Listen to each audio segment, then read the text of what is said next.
একটা বাঁদর মোবাইল পেয়ে ইউটিউবার হতে গেল। তারপর যা হলো দেখে হাসতে হাসতে শেষ। এক ছিল ছোট্ট এক বাঁদর, নাম তার টুকু। টুকুর সবচেয়ে বড় শখ ছিল মানুষের মতো মোবাইল চালানো।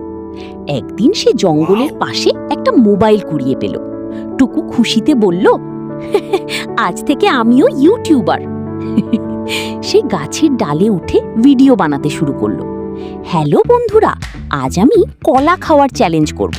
সমস্যা হলো টুকু ক্যামেরা অন না করে পুরো ভিডিও বানিয়ে ফেললো।